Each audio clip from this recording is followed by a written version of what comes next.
எவ்வளவு பெரிய மரியாதை கொடுத்துருக்காரு. அந்த மேடையில வந்து உட்கார வச்சிருக்கிறதே வந்து சாதாரண விஷயம் கிடையாது. நம்ம வந்து நீங்க எவ்வளோ இடத்துல இன்னைக்கு வந்து நிறைய இடத்துல வந்து நம்ம பகவானுடைய கோவில் திருக்கோயில் வந்து அங்கங்க கட்டியிருக்காங்க, பூஜை எல்லாம் மோசம் நடந்துட்டு இருக்கு.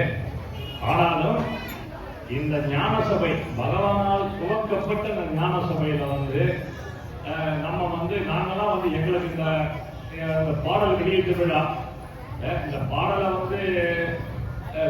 வந்து வெளியிட பாடலை எழுதி இது பண்ணவங்க யாரும் உங்களுக்கு எல்லாம் தெரியும். நம்ம ஐயா சந்திரசேகர் ஐயா அவர்கள் என்ன எங்களை பொறுத்த வரைக்கும், எங்க குடும்பத்தை பொறுத்த வரைக்கும் பகவான் வந்து நம்ம கடக்கம்பட்டி ஐயா வந்து யாருமே வந்து அவருக்கு வந்து அவருக்கு சீடர்களே இல்லை அப்படின்னு சொல்லுவாங்க. அவர் யாரையுமே சீடராக வச்சுக்கலன்ட்டு அது பொய். ஒரே ஒரு சீடர் இருக்காரு, அவர் நம்ம ஐயா சந்திரசேகர் தான். இது வந்து நான் வந்து மனப்பூர்வமா ஒரு சத்தியமான ஒரு இதுங்க, வேற எங்கேயுமே வந்து இல்லை.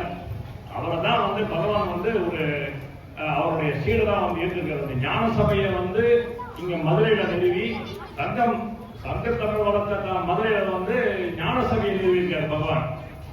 அப்புறம் எங்க நம்ம ஐயா சந்திரசேகர் ஐயா வந்து அதுக்கு வந்து பொறுப்பா நியமித்து அவருக்கு வந்து நாயக்கர்னு பேரை வேற கொடுத்திருக்காரு. திருமலை நாயக்கர் இருக்கிற இடத்துல நாயக்கர்னு பேரையும் கொடுத்து அவரை வந்து இங்க வந்து ஞான சபையில ஞானத்தை வளர்க்கறதுக்காக வந்து அவரை நியமிச்சிருக்காரு.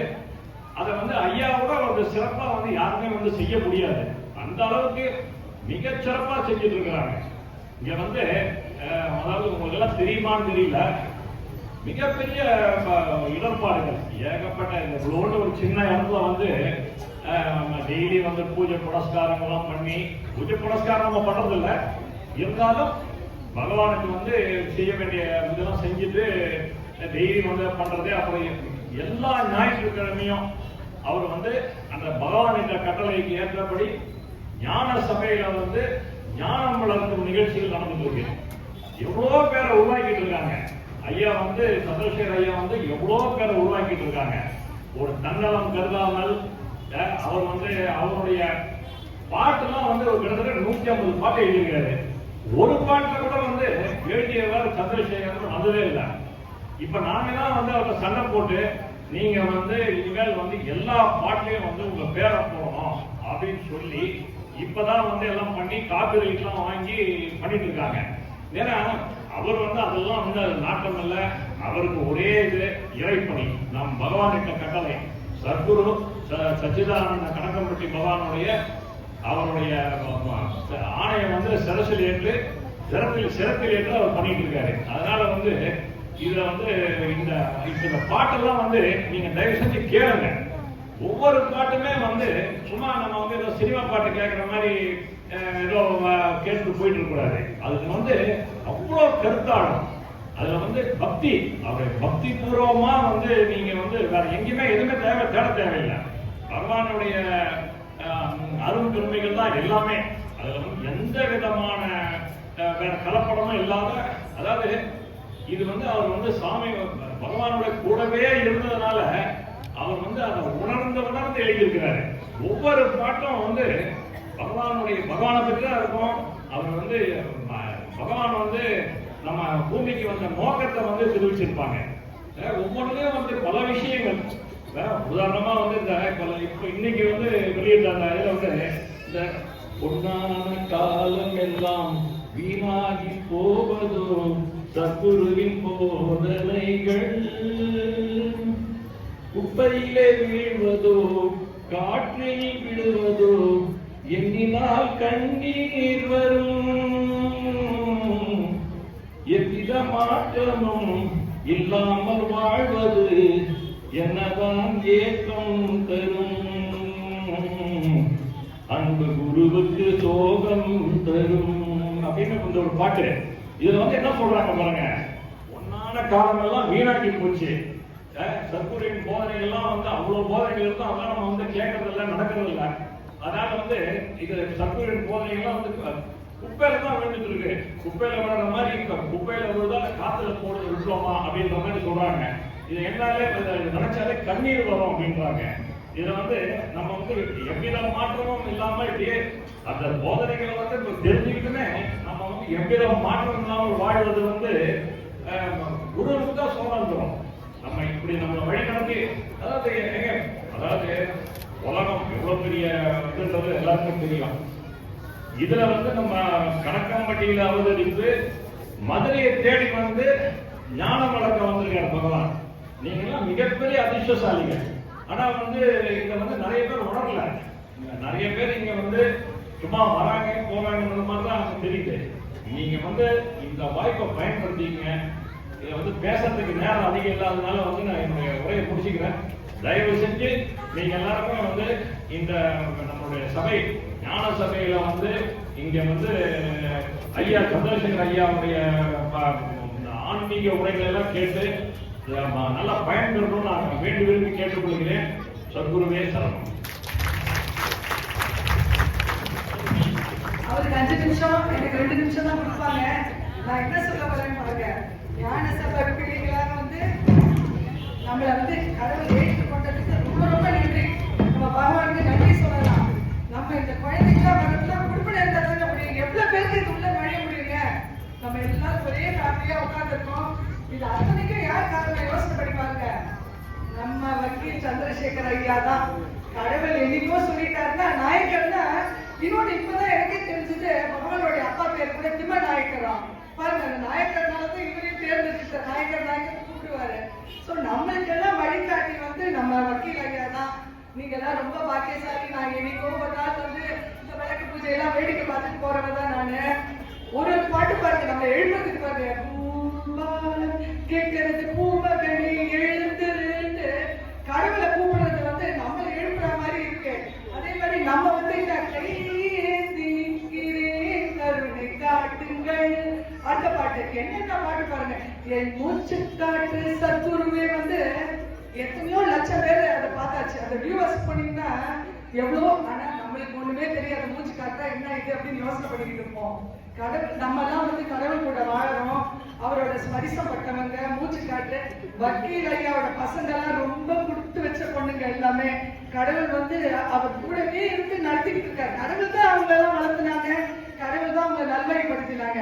எந்த பாட்டுங்க நான் சொல்றது? எங்க வீட்டுல அவர் சொல்லிட்டாரு எல்லாம் பொண்ணான வாழ்க்கை பத்தி அது சொன்னாங்களா. அப்புறமா வாழ்க்கையே அது பொய்யடான்னு ஒரு பாட்டு இருக்கு.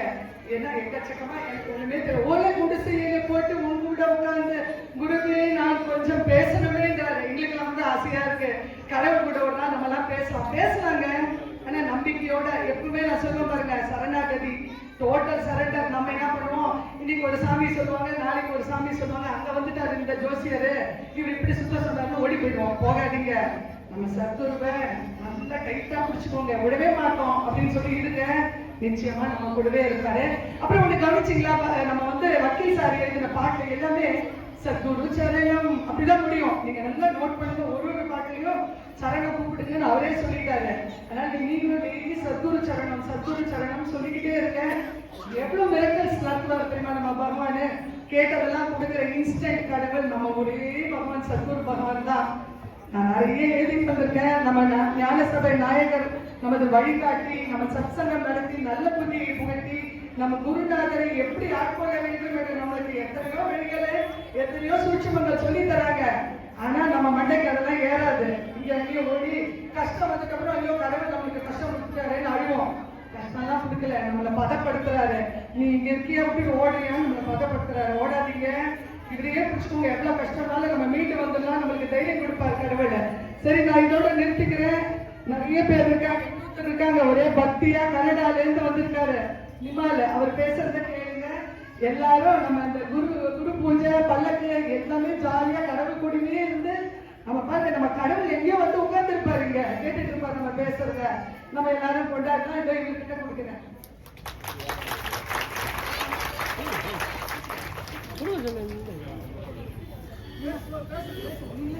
இப்ப அடுத்து வந்து நம்ம சகோதரர்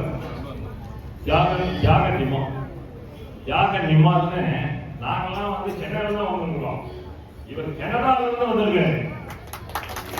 அதாவது இறைவனை வந்து நேரில் பார்த்ததில்லை, ஆனா வந்து பல முறை கடவுள் வந்து இவருக்கு காட்சி அளிச்சிருக்கிறாரு.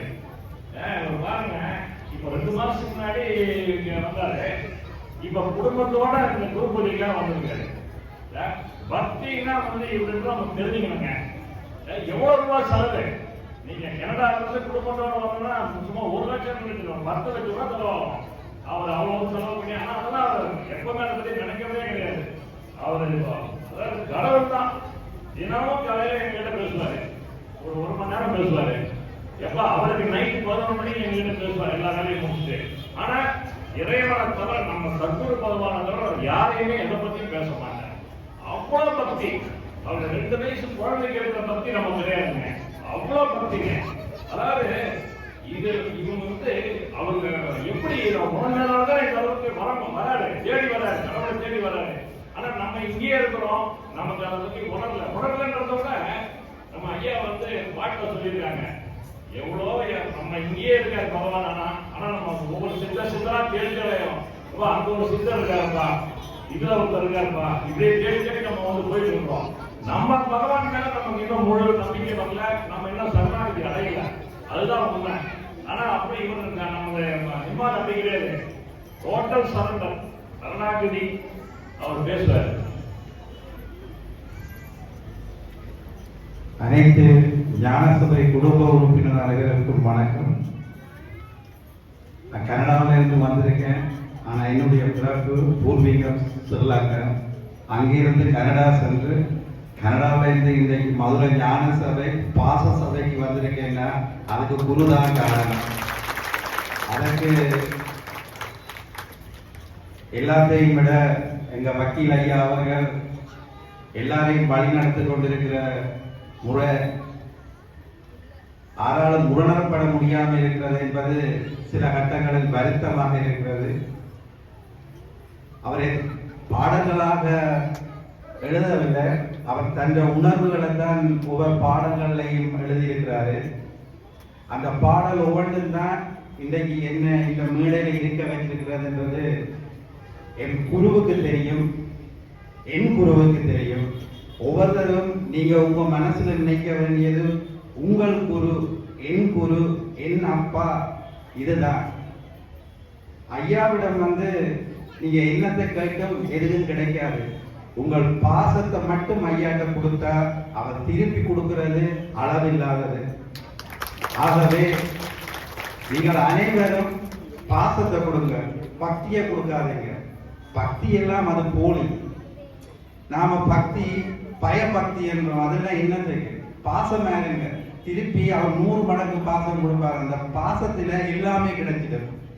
நீங்க கேட்காதது கிடைக்கும், எதிர்பார்க்காதது கிடைக்கும். உங்களை அடுத்த நிலைக்கு உயர்த்தி செல்வதில் எங்க குருவை விட, என் குருவை விட இந்த உலகத்தில் எந்த ஒரு குருவாலும் முடியாது. ஒவ்வொருத்தரும் உங்கள் மனசுல நீங்க நினைக்க வேண்டியது ஒன்றே ஒன்று, இது என் அப்பா, என் அப்பா, என் அப்பா. இதை மட்டும் மீண்டும் மீண்டும் நீங்க நினைச்சு பிரார்த்தனை பண்ணாதீங்க, பாசமா பேசுங்க. உங்க வீட்டுல ஒவ்வொரு வீட்லையும் ஐயா அந்த படம் இருக்கும். காலையில எழுப்பினோடனே போய் உங்க மனசார எப்படி ஐயா இருக்கீங்க, சுகமா இருக்கீங்களா, சௌக்கியமா இருக்கீங்களா, ஒரு கணம் கேட்டு பாருங்க. திருப்ப ரிப்ளை உங்களோட மனசுக்கே உதிக்கும். நான் சௌக்கியமா இருக்கிறேன்டா, நீ எப்படி இருக்கிறான்னு உங்களுக்கு உணர்த்துவாரு. அதுல எந்த ஒரு மாற்று கருத்தும் இல்லை. பாசத்தால மட்டும் நம்ம குருவை அடையலாம், வேற எதாலுமே அடைய முடியாது. இந்த பாடல்கள் வெளியீட்டு விழாவில் ஓல குடிசையிலே உட்கார்ந்து நான் பேசணுமே என்று அந்த வரி எழுதியிருக்கிறார். குருவே உன்னுடன் நான் பேசணுமே என்று. இந்த வார்த்தையில ஒரே ஒரு வார்த்தையை எடுத்துடுவோம், குருவை தூக்கிடுவோம், செல்லமே என்று போட்டுருவோம். அந்த பாடல் எப்படி இருக்கு? அந்த பாடல் வந்து ஒரு சினிமா பாடல் மாதிரி வரும். செல்லமே என்றா என் துணையாளோட இருந்து பேசணும் போலதான் தோன்றும் என்ற அந்த பாடல் வரும். ஆனா அதுல அவர் உருவாக்கி இருக்கிறது பாசத்தை தான். அந்த பாடல்ல உருவாக்கி இருக்கிறாரே தவிர வேறு எதுவுமே இல்லை. ஆகவே பாசம் மட்டும்தான் நம்ம குருவை அடைய முடியும், வேறு எதாலும் அடைய முடியாது. இந்த விளக்கு பூஜை எல்லாருமே பண்ணுறீங்க, அதுல வந்து உங்க பாசத்தை காட்டுங்க. முடிஞ்சா நீங்க ஐ லவ் யூ ஐயான்னு கூட சொல்லலாம், அதுல எந்த தப்புமே இல்லை. ஏனென்றா பாசம் தான் இங்க முக்கியம். பாசத்தால எதையும் அடையலாம். நீங்க கேட்கிறதையும் கொடுப்பார், கேட்காதையும் கொடுப்பார். நன்றி, வணக்கம்.